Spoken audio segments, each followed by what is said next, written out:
अध्यात्म विश्व विज्ञान यूट्यूब चैनल पर शंका समाधान सत्र में आपका हार्दिक स्वागत है। जब भी जाति, कुल, वर्ण आदि शब्दों का प्रयोग हम भाषा में करने लगते हैं तो हमारे अनंत प्रकार के मत और अनंत प्रकार के मतांतर तैयार होने लगते हैं। कुछ लोग जाति और कुल को ही सत्य मानते हैं। वो कहते हैं कि जातियां ही सत्य है, क्योंकि जातियों के आधार से हमें आरक्षण मिलता है, जातियों के आधार से हमें सम्मान मिलता है, जातियों के आधार से समाज बंधन दृढ़ होते हैं, जातियों के आधार से ही विवाह और अन्य जो रूढ़ियाँ परंपराएं हैं उनका पालन किया जाता है। फिर कुछ लोग कुल को ही सत्य मानते हैं। हम इस कुल के हैं, हम उस कुल के हैं और कुलाभिमान धारण करते हैं और अपने ही कुल का संगठन करने में ही पुरुषार्थ समझते हैं और अपने ही कुल का सदैव गुणगान और स्तुति करते रहते हैं और अन्य कुलों में दोष निकालना यही उनका नित्य कर्म हो जाता है। लेकिन श्रीमद् भगवद गीता वर्ण को प्राधान्य देती है। क्यों? क्योंकि वर्ण सभी जीवों के साथ में उपजत ही आते हैं और उपजत ही वो स्वभाव आता है। एक प्रकार का विशिष्ट ऐसा गुण, विशिष्ट ऐसा आचरण लेकर वो जीव आता है और कालांतर में जब वो जीव अपने समझ में आ जाता है तब उसके वो स्वभाव, गुण, कर्म, उसके संस्कार, उसकी वासनाएं ये प्रकट होने लगती है, दिखने लगती है और इसीलिए वर्ण को ही महत्व दिया गया है। भगवान श्री कृष्ण जी ने कहा है कि अपने वर्ण के कर्म को आचरना ही सिद्धि प्राप्ति का मूल कारण है। अपने वर्ण कर्म से ही मनुष्य को सफलता मिलती है।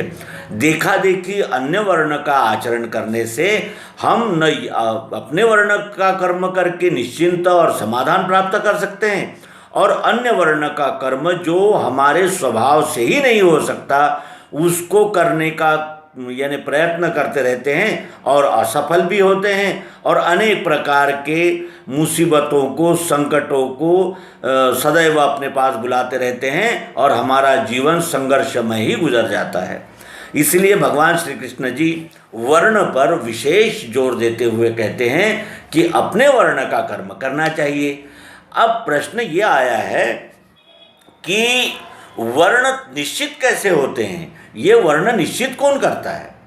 तो वर्ण का निश्चित करते हैं हमारे स्वभाव और इसीलिए इस अंक में हम उन वर्ण स्वभाव का, उन स्वभाव जिस गुणों से बना है उन गुणों का और उन गुणों से जो कर्म होते हैं उन कर्मों का विचार करेंगे। आइए इसके लिए हमने श्रीमद् भगवद गीता के 18वें अध्याय मोक्ष संन्यास योग के कुछ श्लोक लिए हैं। उसी श्लोक से हम वर्ण विचार को ध्यान में लाएंगे। न तदस्ति पृथिव्यां वा दिवि देवेषु वा पुनः सत्वं प्रकृति जैर्मुक्तं यदेभिः शास्त्रीभिर्गुणे ब्राह्मण क्षत्रिय विशाम शूद्राणां च परन्तप कर्माणि प्रविभक्तानि स्वभाव प्रभवैर्गुणे शमो दमस्तपः शौचं क्षान्तिरार्जवमेव च ज्ञानं विज्ञानमास्तिक्यं ब्रह्म कर्म स्वभावजम् शौर्यं तेजो धृतिर्दाक्ष्यं युद्धे चाप्य पलायनं दामीश्वर भावश्च क्षात्रं कर्म स्वभावजम् कृषि गोरक्ष वाणिज्यं वैश्वकर्म स्वभावजम् परिचार्यात्मकं कर्म शुद्धस्यापि स्वभावजम् स्वे स्वे कर्मण्यभिरतः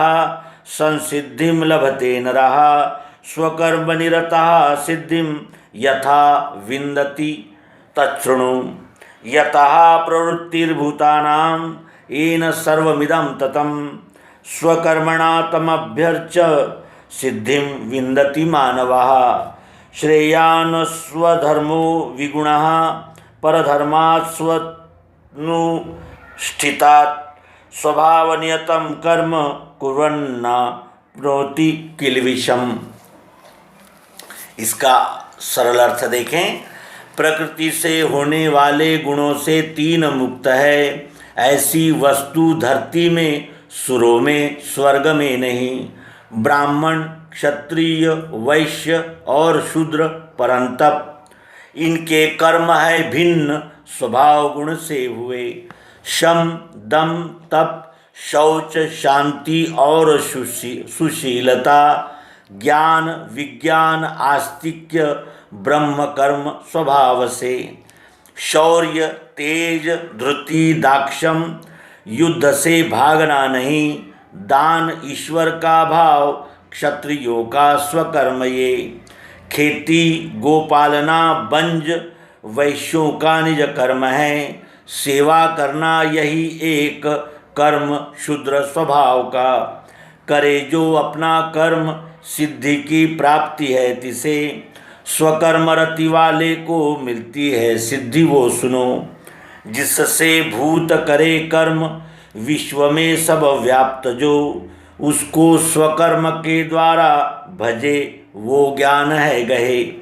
स्वधर्म अगुणी श्रेष्ठ, अक्लेशी अन्य धर्म से। वर्ण का कर्म करने से पाप में विधता नहीं। भगवान श्री कृष्ण जी अर्जुन को उपदेश कर रहे हैं कि प्रकृति से होने वाले गुणों से तीन मुक्त है, ऐसी वस्तु धरती में, सुरों में, स्वर्ग में नहीं।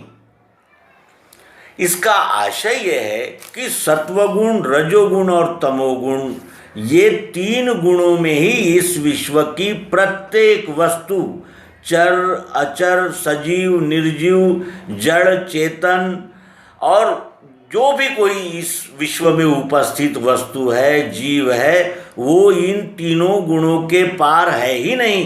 तीनों गुणों में ही है। कोई सत्वगुण प्रधान है, कोई रजोगुण प्रधान है, कोई तमोगुण प्रधान है। तो इस तरह ऐसी वस्तु ही धरती पर नहीं है जो इन तीनों गुणों से मुक्त हो। अब ब्राह्मण, क्षत्रिय, वैश्य और शूद्र परंतप, इनके कर्म है भिन्न, स्वभाव गुण से हुए। इनके कर्म भिन्न भिन्न हैं। क्यों? क्योंकि इनके स्वभाव और इनके गुण भिन्न भिन्न हैं, इसलिए इनके कर्म भी भिन्न हैं, स्वभाव भी भिन्न है, चरित्र भी भिन्न है। और ये भिन्नता का आधार ये तीन गुण ही हैं, सत्वगुण, रजोगुण और तमोगुण। इन तीनों गुणों ने ही अपने अपने वर्णों का रूप धारण किया है। अब प्रथम ब्राह्मण के वर्ण कर्म बताते हैं। क्या है? शम, दम, तप, शौच, शांति और सुशीलता, ज्ञान, विज्ञान, आस्तिक्य, ब्रह्म कर्म स्वभाव से। तो शुरुआत में ही ये बता देना उचित होगा कि ब्राह्मण कोई जाति नहीं है। ब्राह्मण जाति में निर्माण होकर नीच कर्म करने वाले व्यक्ति भी उपस्थित है। हम उनसे, हमारे नज़र में है, हमने उनको देखा है, उनका यानी साथ संगत करके हम जान चुके हैं कि वो भले ही जात के ब्राह्मण हैं, लेकिन वो चांडाल है। तो फिर जात का अभिमान रखने से क्या अर्थ है? क्योंकि श्रीमद् भगवद गीता में भगवान श्री कृष्ण भी वर्ण के ब्राह्मण चाहते हैं, और वर्ण के ब्राह्मण होने के लिए इन गुणों का हम में रहना आवश्यक है। अब कौन से गुण हैं, इसको विस्तार से देखें। शम, शम किसे कहते हैं? जो शमन करना जानते हैं। जैसे क्रोध का आवेग आ गया, काम का आवेग है, या मोह का आवेग है, लोभ का आवेग है, इन आवेगों को जो शमन कर सकते हैं वो गुण ब्राह्मण में होता है। फिर वो चाहे किसी भी जात का हो, पात का हो, पंथ का हो, भाषा का हो, राष्ट्र का हो, कोई भी हो, यदि उसमें शम नाम का ये गुण है तो वो ब्राह्मण है। फिर उसके अनंतर उसमें होता है दम। दम किसे कहते हैं? जब हमारा मन मानता ही नहीं, उन विषयों को, उन वृत्तियों की ओर सतत आकर्षित होता रहता है, तब उस पर यानी नियंत्रण करने के लिए दम का उपयोग किया जाता है। दम यानी दबाना, उसको दबाने की पात्रता उसमें होती है, वो एक ब्राह्मण में गुण होता है। तप, तप किसे कहते हैं? तप कहते हैं तत्व को पहचानना। इस पिंड का ब्रह्मांड से क्या संबंध है, इसको जानना। त यानी तत्व, प यानी पहचान। तत्व की पहचान करना, और दूसरा भी व्यावहारिक अर्थ यहाँ लेना उचित होगा। तप का अर्थ होता है किसी भी ज्ञान विज्ञान को प्राप्त करने के लिए सहन शक्ति रखकर उसका सतत लगन के द्वारा यानी लगातार उसको ट्रेस करना, उसके पीछे पड़ जाना और ज्ञान विज्ञान को प्राप्त करके ही रहना, इसे तप कहते हैं। फिर शौच, शौच कहते हैं स्वच्छता। शौच का अर्थ होता है साफ सुथरापन। तो साफ सुथरापन किसका किसका हो सकता है? शरीर का साफ सुथरापन, मन का साफ सुथरापन, बुद्धि का, चित्त का, अहंकार का साफ सुथरापन। अब इसमें साफ सुथरापन का अर्थ यह है कि किसी के विषय में यानी दुर्बुद्धि न रहना और मन की चंचलता न रहना, मन को निर्मल रखना, असूया, छल, कपट, बेईमानी, इनसे परे हो जाना, यानी मन की शुद्धि। बुद्धि की शुद्धि क्या है? बुद्धि से किसी का भी अहित करने के लिए प्रवृत्त न होने देना, ये बुद्धि का शुचित्व है। शांति, शांति किसे कहते हैं? इस जीवन में संघर्ष के अनेक प्रसंग आते हैं। कभी मान मिलता है, कभी सम्मान मिलता है, कभी अपमान मिलता है, कभी सुख, कभी दुख। ये धूप छांव का खेल, ये सारा जीवन होता है। और कैसा भी प्रसंग आ जाए उसकी शांति चलायमान नहीं होती, वो शांत रहता है। शांत रहने का अर्थ ये नहीं है कि वो केवल सहन ही करता है। शांत का अर्थ ये होता है कि वो उद्विग्न नहीं होता, वो उत्तेजित नहीं होता, वो उद्वेलित नहीं होता है। वो शांत चित्त से किसी भी समस्या का सामना करने में सक्षम होता है। और सुशीलता, वो शील का चारित्र्यवान होता है। ये शब्द जितने आसान लग रहे हैं उच्चार करने में, उतने आसान नहीं हैं। ये हमारी परीक्षा लेने वाले शब्द हैं। सुशीलता का अर्थ क्या है? अपने चारित्र का पावित्र्य, अब यानी जो अपने हक का है उसी का उपभोग लेना, अन्य की चिकनी चुपड़ी देखकर ललचाना आदि प्रकार से जो ये यानी मन को मोहने वाले जो प्रसंग आते हैं उसमें भी अपने चारित्र को चलायमान न होने देना, ये सुशीलता है। और इसके अनंतर ज्ञान, ज्ञान किसे कहते हैं? जानकारी को ज्ञान कहते हैं। जिस भी विषय की हम जानकारी प्राप्त करते हैं उसको ही उस विषय का ज्ञान कहते हैं। ज्ञान केवल जानकारी होती है, लेकिन ज्ञान के साथ विज्ञान भी उसके पास होता है। विज्ञान का अर्थ क्या होता है? तर्क की, अनुभव की, और जिसे कहते हैं व्यवहार की कसौटी पर कस लेना, इसे विज्ञान कहते हैं। और ये विज्ञान भी होता है उसमें, और विज्ञान दृष्टि भी होती है। आस्तिक्य, आस्तिक्य क्या होता है? आस्तिक्य का अर्थ होता है आस्था रखना। जैसे आस्तिक्य का अर्थ ये है कि ये सारा विश्व ही एक दूसरे के साथ जुड़ा हुआ है। अगर इसका एक भाग भी अगर दुखी है, पीड़ा से ग्रस्त है, तो इस संपूर्ण विश्व में भी शांति, आनंद, समाधान नहीं रह सकता। इस बात को वो अच्छी तरह जानकर इस विश्व में ही आस्था रखता है और ऐसे ही कर्म करता है जिससे इस विश्वरूप परमात्मा के साथ यानी आत्मरूप व्यवहार हो। जैसा मैं हूँ वैसे ही अन्य है। जैसे मुझे दुख और क्लेश होते हैं, जैसे मुझे पीड़ा होती है, वैसे ही अन्य लोगों को होता है। इस प्रकार जानना ही आस्तिक्य है। और ब्रह्म कर्म स्वभाव से, यही ब्रह्म कर्म है। ब्रह्म कर्म 9 होते हैं। कौन से?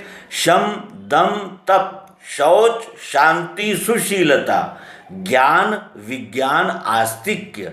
ये ब्रह्म कर्म है जो स्वभाव से ही उसे प्राप्त होते हैं। अगर कोई अंग्रेज है, अगर कोई अफ्रीकन है और उसमें भी अगर ये गुण हैं तो वो भी ब्राह्मण ही है।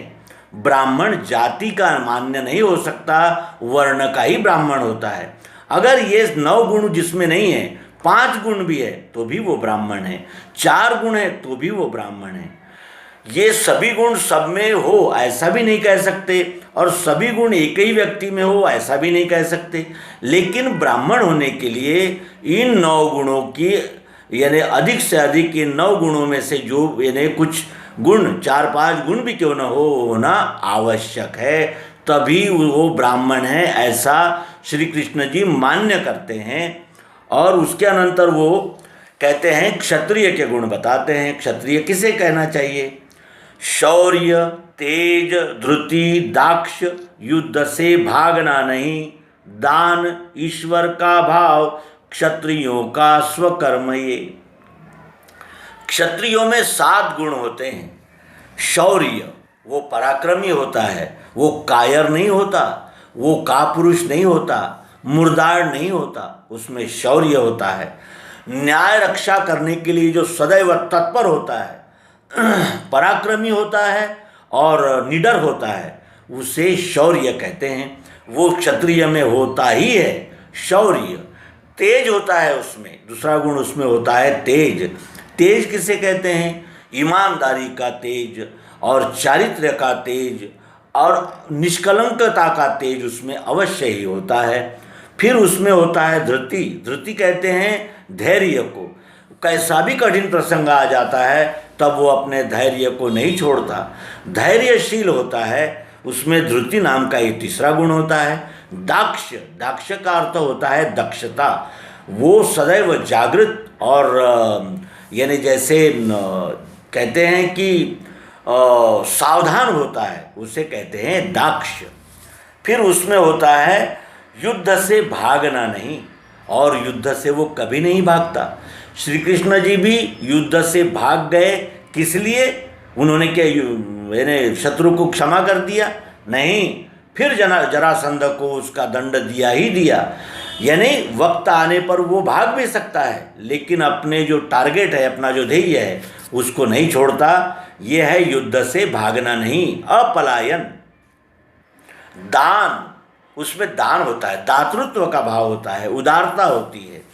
उसमें फिर क्या होता है? ईश्वर का भाव। ये सब ईश्वर ही है, ये विश्व ही ईश्वर का यानी प्रगट स्वरूप है, ऐसा उसमें दृढ़ निश्चय होता है। ईश्वर का भाव, ये क्षत्रियों का स्वकर्म, ये क्षत्रियों के स्वकर्म है 7। ये जिनमें होते हैं वो क्षत्रिय है। केवल कुल नाम क्षत्रिय होने से कोई क्षत्रिय नहीं हो जाता। ये 7 गुण जिसमें है वही क्षत्रिय होता है। फिर वैश्य, वैश्य में जो गुण दर्शित होते हैं वो बताए जाते हैं। वो कहते हैं खेती, कृषि करना, गोपालना, यानी जो इंद्रियधारी प्राणी है उनकी ज़रूरतों को पूरी करना। व्यापारी कहाँ कहाँ से माल लाता है और हमारी ज़रूरतों को पूरा करता है, इसलिए उसे गो कहते हैं इंद्रियों को। और इंद्रियधारी मनुष्यों के, इंद्रियधारी जीवों की आवश्यकताओं को पूर्ति करना, ये वैश्य का कर्म है। बंज, बंज का अर्थ होता है व्यापार। ये वैश्यों का निज कर्म है। वैश्यों के निज कर्म कितने हैं? 3। कौन से? खेती, गोपालना और व्यापार। और शूद्र का भी, शूद्र का एक ही कर्म होता है। वो क्या है? वो है श्रम, शारीरिक श्रम से शूद्र कार्य करता है। तो ये सेवा करना, यही एक कर्म शूद्र स्वभाव का। हमने ब्राह्मण, क्षत्रिय, वैश्य, शूद्र में श्रेणियां बना ली और शूद्र को यानी हीन मानने लगे। और शूद्र जिन्हें कहा जाता है वो इसलिए नहीं कहा जाता कि वो निम्न दर्जे के हैं, वो इसलिए कहा जाता है कि उनसे ब्राह्मण की तरह ज्ञान विज्ञान लेना देना नहीं बन सकता, क्षत्रिय के तरह न्याय रक्षा का कर्तव्य नहीं हो सकता, वैश्य के तरह व्यापार गोरक्षण नहीं हो सकता। इसलिए उसे शारीरिक श्रम करना, यही उसका कार्य होता है। अब ये अपने अपने वर्ण के कर्म हैं, 4 प्रकार के कर्म हैं। इसके विषय में भगवान श्री कृष्ण जी कहते हैं कि करे जो अपना कर्म सिद्धि की प्राप्ति है तिसे, जो अपना स्वर्ण कर्म ईमानदारी से, सच्चाई से और समर्पित भावना से करता है, उसे सिद्धि की प्राप्ति होती ही है, उसे सफलता मिलती ही है। स्वकर्म रति वाले को मिलती है सिद्धि, वो सुनो। अपने स्वकर्म में जो आरूढ़ हो गया है, जो अपने स्वकर्म में लग गया है, उसको सिद्धि मिलती ही है, यानी सफलता की प्राप्ति होती ही है। जिससे भूत करे कर्म विश्व में सब व्याप्त जो, उसको स्वकर्म के द्वारा भजे वो ज्ञान है गए। ज्ञान को प्राप्त किया, इसकी पहचान क्या है अर्जुन? तो जिससे भूत करे कर्म, अपने अपने स्वभाव से ये सारे जीव मात्र भूत मात्र कर्म कर रहे हैं और इस विश्व में वो एक ही ईश्वर संपूर्णतया व्याप्त है। उसको अपने स्वकर्म के द्वारा, ब्राह्मण क्षत्रिय वैश्य शूद्र ये अपने यानी वर्ण है, और अपने वर्ण के स्वकर्म के द्वारा जो इस विश्वरूप परमात्मा को भजता है यानी सेवा करता है, वही इस ज्ञान को प्राप्त करता है, ऐसा मानना चाहिए। केवल अपने नाम के आगे उपाधि लगा देने से और किसी जाति विशेष में जन्म लेने से कोई भी महान नहीं होता, और जब तक हम अपने वर्ण कर्म में आरूढ़ नहीं होते तब तक हमें सिद्धि अर्थात सफलता भी प्राप्त नहीं होती, और जब तक सफलता नहीं मिलती तब तक हमें स्थायी समाधान भी प्राप्त नहीं होता। ब्राह्मण क्षत्रिय वैश्य और शूद्र इन चार दिशाओं से ही इस विश्वरूप परमात्मा की सेवा होती है, और अपने स्वकर्म स्वर्ण कर्म को कर्म फलाशक्ति छोड़कर और कर्म का अभिमान छोड़कर करना ही अनन्य भक्ति है। ये कहते हुए यहाँ इस अंक को विराम देंगे। नर्मदे हर सद्गुरु भगवान की जय।